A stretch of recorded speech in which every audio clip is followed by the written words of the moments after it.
The rain had been falling for hours, hard, cold, and relentless, turning the city sidewalks into silver rivers that swallowed footsteps and stories alike. I remember the moment she appeared, a blur of soaked fabric and trembling hands, as if the storm itself had shaped her and placed her in front of me. I was sitting on a nearly empty park bench, trying to escape my own chaos, when I heard the softest, most fragile voice break through the storm's roar, asking a question that would change everything. Can we sit here? Before you dive deeper into this emotional journey, please like, comment, share, and subscribe. If you believe in kindness, second chances, and the power of small acts of humanity, it truly helps the channel reach more hearts. At first, I thought she was alone, but then I saw the small bundle tucked beneath her coat, a little girl, barely 5, clinging to her as though the world might blow her away if she loosened her grip. Her hair was plastered against her cheeks, and her tiny shoes were soaked through. The sight of them hit me harder than any storm ever could. This wasn't just a homeless woman.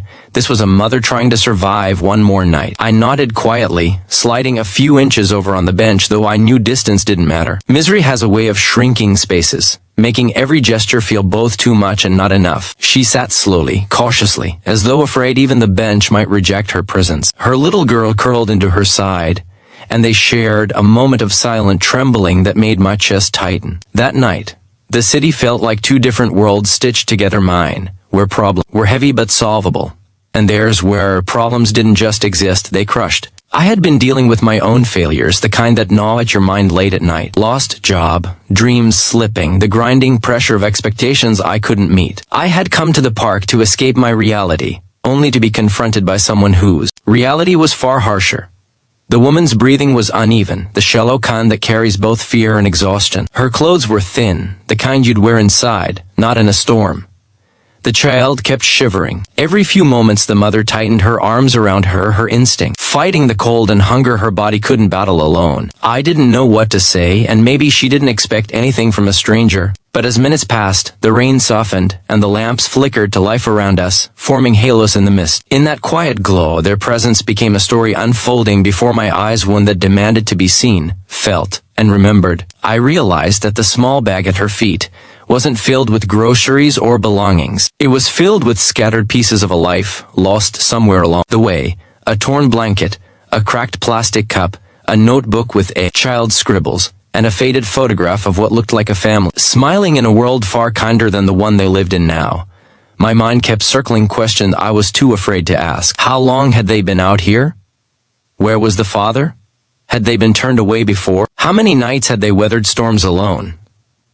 The woman's shoulders were shaking, not from the cold but from something deeper. She looked like someone trying to hold herself together with threads that were fraying fast. And in that moment, despite my own problems, I felt a pull, an echo of humanity, reminding me that compassion didn't require perfection, just presence. The rain eventually thinned into a whisper, but the night air stayed cold. The little girl pressed her face into her mother's side, whispering something I couldn't hear, and the woman nodded, though her eyes carried a quiet despair. Then she reached into her bag, searching, fumbling, and finally pulling out the blanket. She wrapped it around her daughter first, leaving herself exposed to the chill. That simple act, choosing her child's warmth over her own, broke me in ways I never expected. It was a love that didn't speak, didn't demand, didn't complain. It just gave, even when there was barely anything left to give. I sat there, feeling the weight of the decision forming inside me long before I fully understood it. Sometimes life doesn't wait for you to sort out your troubles. Sometimes it places someone else's pain in your hands to remind you of who you can still choose to be. I stood up and told them to follow me, not with words, but with a gesture that felt too small for what I hoped it would mean. The woman hesitated, the kind of hesitation born from years of being let down, pushed away, or judged. But the little girl looked up at her with tired, hopeful eyes, and that was enough. We walked through the dripping streets, past the glowing windows of cafes filled with warmth and laughter they weren't invited into. The city's neon lights painted the puddles with colors far brighter than the reality around us. And as we made our way to the small diner I often visited, I felt a strange shift inside me, as though, for the first time in months, I wasn't thinking about what I had lost, but what I could still give. The diner smelled like fresh bread and coffee, the kind of warmth that seeps into your bones. The woman stood at the entrance, unsure if she belonged, her trembling hand gripping her daughter's. But I nodded and walked in, signaling for them to follow. The staff glanced over, curious, but said nothing. Small miracles often rely on the quiet understanding of strangers. We sat at a booth, And the little girl looked at the menu with wide, hungry eyes. When the food had arrived, hot soup, warm bread, soft scrambled eggs, she ate with a desperation that was painful to watch. The mother ate slowly, almost reluctantly, as though guilt refused to let her have more than a few bites. I encouraged her gently, telling her with my eyes what I didn't know how to say aloud. As the warmth settled into them, the mother's shoulders softened slightly. For the first time, she allowed herself a moment of relief, a crack in the armor she had carried too long. Her eyes glistened not from the rain, but from the fragile hope she seemed afraid to hold. The more time passed, the more something inside me awakened. I realized I wasn't saving them. I wasn't rescuing anyone. I was simply recognizing their humanity, and in doing so, rediscovering my own. By the time we finished eating, the storm had passed.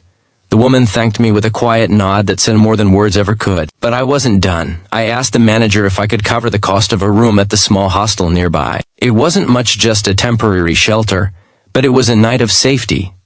A night of dignity. The woman broke then, not loudly, not with tears that demanded attention, but with a soft exhale, a surrendering of a burden she'd carried for too long. She squeezed my hand with frail fingers, and for a moment we were just two souls sharing a fragile kindness in a world too often unkind. That night, as I watched them walk toward the hostel, the little girl holding tight to her mother's hand, I felt something shift inside me. The problems I carried didn't disappear, but their weight felt different, lighter. Somehow, shaped by perspective and compassion. And I realized something I'll never forget: kindness doesn't require wealth, perfection, or stability. It just requires willingness.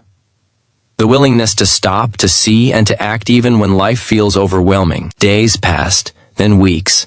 I returned to that park often, half hoping, half fearing I'd never see them again. But then one morning, under a clear golden sky, I saw the woman walking with her daughter. Their clothes were cleaner, their steps firmer, their eyes brighter. She was holding a paper from a community center, a place that helped with resumes, job searches, and temporary support. She had taken that small moment of compassion and turned it into a path forward. She didn't see me, but that didn't matter. Knowing they were finding their way was enough. If this story touched your heart, please like, comment, share, and subscribe to support more life-changing stories and help spread hope to others. Before the ending, please comment below: kindness matters. In a world overflowing with noise and indifference, sometimes all it takes to change a life is answering a simple question with an open heart. And when that homeless woman asked, "Can we sit here?" she wasn't just asking for space on a bench. She was asking for space in a world that had pushed her too far into the shadows. And I'm grateful every day that I said yes.